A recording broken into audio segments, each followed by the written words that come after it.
बिस्मिल्लाहिर्रहमानिर्रहीम। अस्सलाम वालेकुम। I am advocate Rabia Memon. आज हम जिस अहम मौजू पर बात करने वाले हैं वो है पेक्यूनियरी जुरिसडिक्शन। उसके लिए हमारे पास दो मौजूद वकील हैं। एक है barrister Abdullah Sandilo, the grandson of barrister Fateh Mohammad संदीला। He has experience in teaching since 9 years during different universities just like Ziauddin and Zabist। और उनका एक बुक है एनालिटिकल बुक जो कि कॉन्ट्रैक्ट लॉ इन पाकिस्तान में पब्लिश किया गया है। उसके अलावा ये LLB यूनिवर्सिटी जो इंटरनेशनल स्टूडेंट्स हैं उसमें एक्सपीरियंस रखते हैं, और उसके अलावा जो डोमेस्टिक स्टूडेंट्स हैं, डोमेस्टिक वायलेंस के स्टूडेंट्स, उनके साथ भी उनका एक्सपीरियंस है।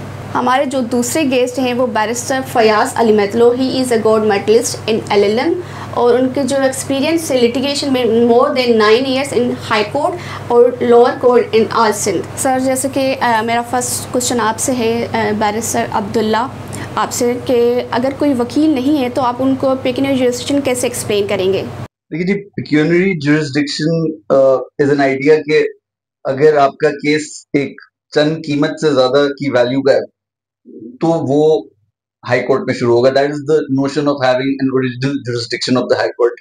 So that value has changed over the years, but the idea behind it is that any value which is lower than the set amount would begin in your district court, and any case which is above the designated value would then begin initiate in the high court rather than the district court. Sir, Fayaz sahab, आपसे मेरा second question है, जब city court में बैठने की जगह नहीं है, ना ही फाइल रखने की जगह है, और केसेस का इतना ज़्यादा बर्डन है, तो आपको क्यों लगता है कि ये जो अमेंडमेंट हुई है वो अच्छी हुई है?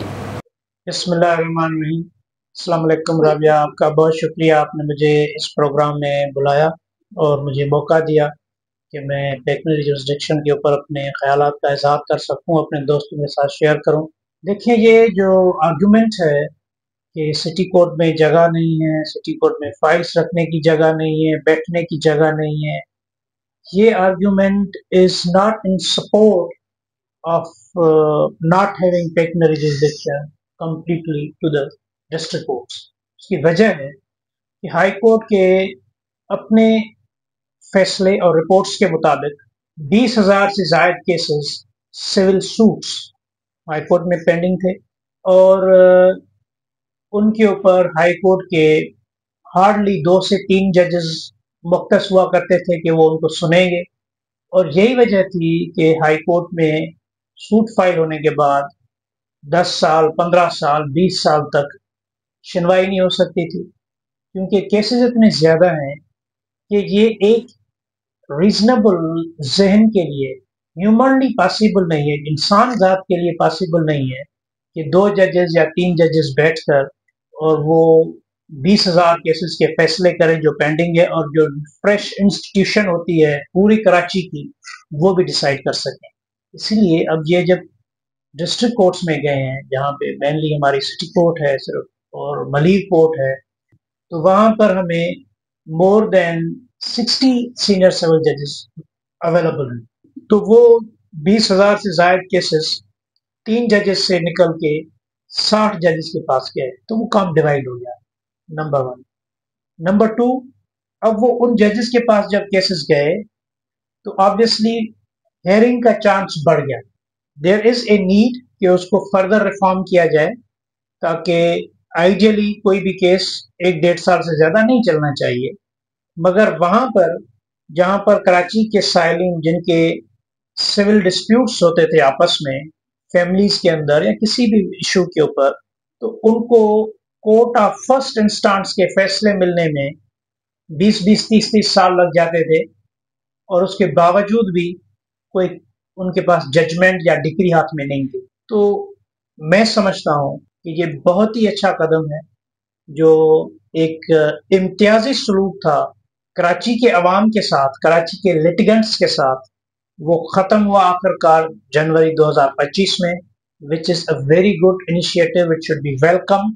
और इसको बेहतर इम्प्रूव करने के लिए, रादर देन हम ये सवाल करें कि वो कराची की सिटी कोर्ट में बैठने की जगह नहीं है या वहाँ पर फाइल रखने की जगह नहीं है, we should raise the question from the concern quarters कि आप कराची की सिटी कोर्ट को, मलिर कोर्ट को बेटर इक्विप करें, बेटर सहूलतें दें, ताकि और इंसाफ फराहम करने में आसानी हो, ताकि इस अमेंडमेंट को मजीद बेनिफिशली एग्जीक्यूट किया जा सके उसी तरह से जैसे बाकी सिंध और बाकी पूरे पाकिस्तान में कोर्टों में होता है।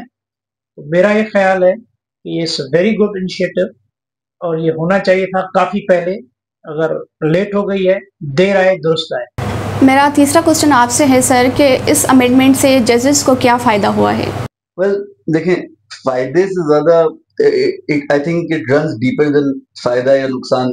एक डुअलिटी ऑफ सॉर्ट आ गई है कि अब मेरा खुद का एक्सपीरियंस है। Recently I went into civil court and a senior practitioner, quite senior to myself, was shouting at the judge, saying, "You are a public servant, and हम तो हाई कोर्ट में केसेस चलाते हैं." And then very often I get asked this question, यार आप practice करते वकील हैं तो आप डिस्ट्रिक्ट कोर्ट के वकील हैं, कहाँ कहाँ प्रैक्टिस करते हैं? Now myself having established my own practice, we have some cases which are in the lower courts, some which have made it to the high court on appeal. So for me, I don't really have an answer to this question. I say, यार city court के आते तो city court में, high court के आते तो high court में. So this idea that these are two separate entities, ये आइडिया, ये नोशन क्रिएट ही हुआ है पेक्यूनियरी जुरिसडिक्शन की प्रेजेंस से. तो अब देखें, आप एक जज हैं और आपको बोल दिया गया है कि आप सिर्फ उन केसेस को हैंडल करेंगे जो फला फला अमाउंट से कम है या फिर जो सिर्फ फला फला नेचर की हैं. तो उसका फिर रिजल्ट उनके मोरल पे होगा. They will feel like they are not competent. तो and then naturally they will be treated in accordance. फिर एक कंटेम्प्ट की बात आती है. ये जो मैंने वाक्य बयान किया उसमें पूरा myself, opposing council, all the people present in the courtroom, it left everyone with a very bitter taste. Because Qazi का एक बहुत बड़ा दर्जा होता है. अब वो लोअर कोर्ट का हो या हाई कोर्ट का हो, उसमें at least the amount of respect you give them should not vary.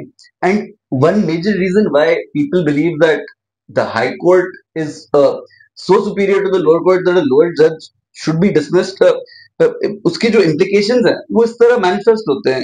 ये symptoms हैं फिर उसके.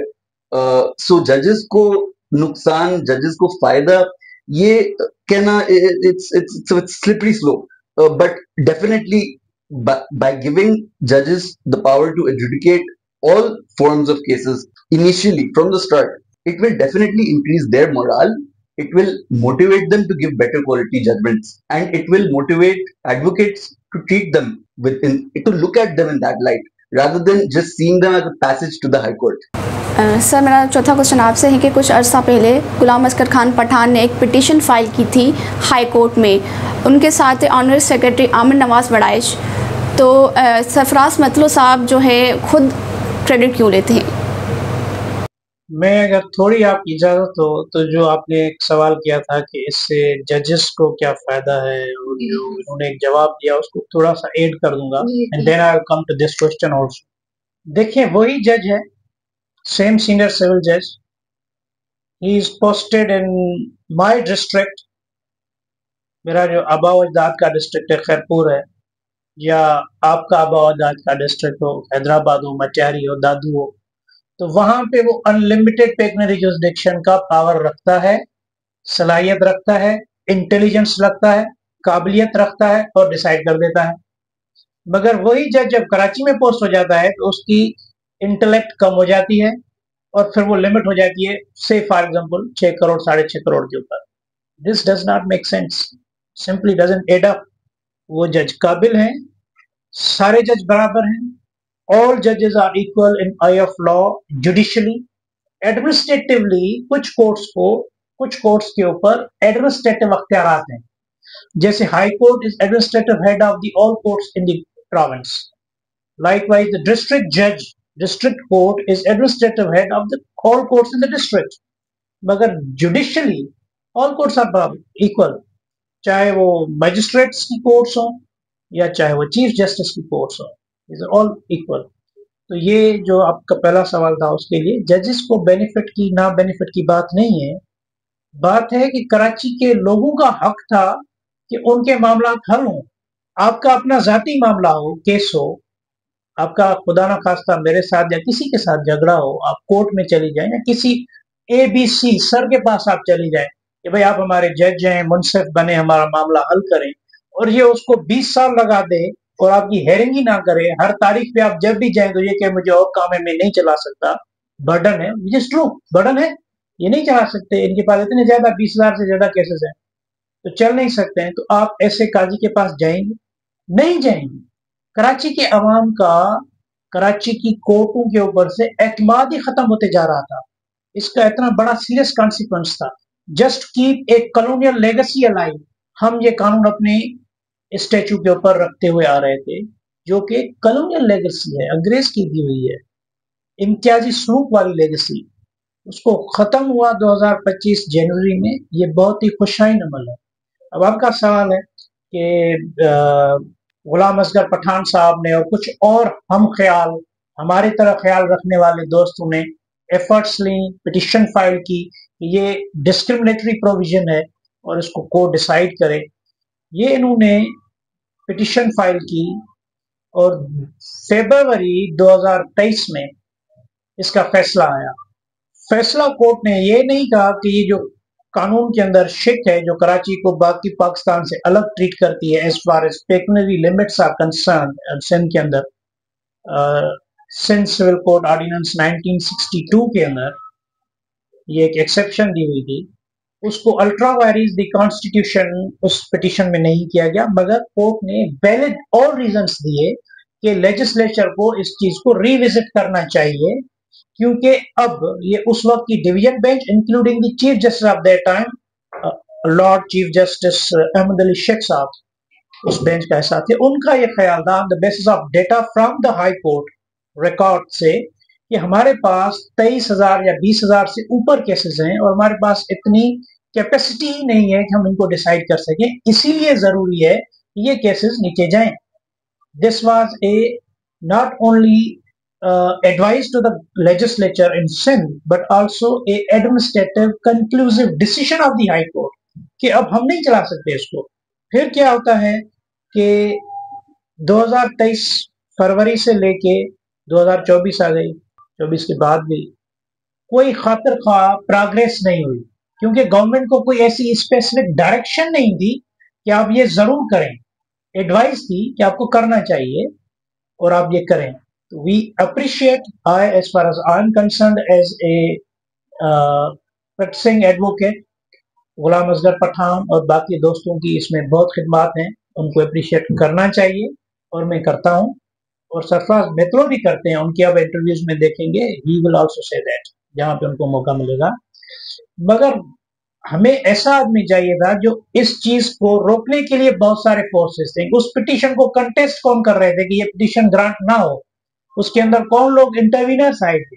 वो वही 7-8 चैम्बर्स थे कराची के जो इस पेक्युनरी जुरिस्डिक्शन के, इम्तियाजी जुरिस्डिक्शन के बुनियाद पे मेराज करती थी हाई कोर्ट की प्रैक्टिस के ऊपर। उन्होंने वहां पे वकालतनामे फाइल किए और इस पिटीशन को रद्द कराने की कोशिश की कि इसको रद्द किया जाए, ये डिस्क्रिमिनेटरी नहीं है, ये सही है, ये कैपेसिटी नहीं है और कोर्टों की, ये हमारे, इन अदर वर्ड्स, हमारे शान के मुताबिक नहीं है कि हम किसी सीनियर सिविल जज के पास एक छोटी सी खोली की तरह जो कोर्ट सिटी कोर्ट में बनी हुई है उधर जाके और केसेस आर्ग्यू करें, हम बड़े वकील हैं इनसे। ये वो सोच थी जो अंग्रेज के टाइम में यहाँ पर सिंध में इम्पोज की गई कि वहां के जो गोरे बैरिस्टर्स थे वो इस चीज को अपने शान के मुताबिक नहीं समझते थे कि वो किसी ब्राउन जज के पास, सिविल जज के पास अपीयर हो, तो उन्होंने ये एक शिकें लगाई कि भाई ये बड़े मुकदमात हैं, बड़े इंपोर्ट और एक्सपोर्ट और इस तरह की जो बड़े कॉम्प्लिकेटेड इश्यूज हैं, कंपनीज के इश्यूज हैं, तो ये जो है वो बड़े जजेस सुनेंगे जो सिंध चीफ कोर्ट में बैठे हुए हैं या कमिश्नर्स कोर्ट होती थी उस वक्त में, उसमें बैठे हुए हैं। ये सारा एक इम्तियाजी सोच थी, कॉलोनियल सोच थी जो दफन हुई, अच्छी बात है, और जो इसको भी एक्सेप्ट नहीं करते हैं वक्त के साथ इंशाल्लाह वो भी एक्सेप्ट करेंगे कि इसमें अवाम का फायदा है। तो सरफराज साहब ने इसमें बड़ी एफर्ट्स ली, गवर्नमेंट के साथ लिएज किया, गवर्नमेंट को पुश किया, उन्होंने अपने इलेक्शन में ये एक मोटो लिया, one of the prime objectives कि मैं ये चीज जरूर करूंगा, क्योंकि देखें क्या होता था, इस पेक्युनरी जुरिस्डिक्शन नीचे ना जाने की वजह से कराची का बड़ा लॉस होता था और सिंध का बड़ा लॉस होता था, वो हम रियलाइज नहीं करते थे। जब ये अमेंडमेंट फाइनली हो रही थी तो मेरे कुछ दोस्त जो लाहौर में हैं, वकील साहबान और कुछ बिजनेस कम्युनिटी के दोस्त, उन्होंने मुझे फोन किया, उन्होंने कहा मेट्रो साहब ये क्या जुल्म कर रहे हो हमारे साथ। मैंने कहा सर हम क्या कर रहे हैं, कुछ भी नहीं है, it's a domestic issue of Sindh. Karachi का एक डोमेस्टिक इशू है, एक डिस्ट्रिक्ट का जो उस वक्त में होता था, डिवीजन ऑफ कराची का इशू है। नहीं सर, इस पेक्यूनरी जुरिस्डिक्शन की वजह से लोग कराची में बिजनेस नहीं करते थे, और वो सारे बिजनेसेस हमारे पास होते थे लाहौर में।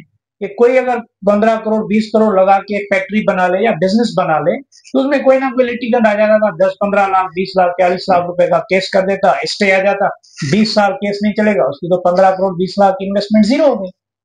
तो वो बिजनेस हमारे पास पंजाब में आते थे। तो आप ये अगर ये पेक्यूनरी जुरिस्डिक्शन नीचे भेजेंगे और ये इस तरह से बिजनेसेस सफर नहीं करेंगे, तो ये बिजनेसेस कराची में होंगे, क्योंकि Karachi is easy, port city है, कॉस्मोपॉलिटन सिटी है, लेबर सस्ती है, रिसोर्सेज अवेलेबल हैं, ट्रांसपोर्ट कन्वीनियंट है। तो ज़ाहिर है ये हेड ऑफिस जो कराची से शिफ्ट हुई हैं, जो फैक्ट्रीज जो कराची से शिफ्ट हुई, वापस आना शुरू हो जाएंगी।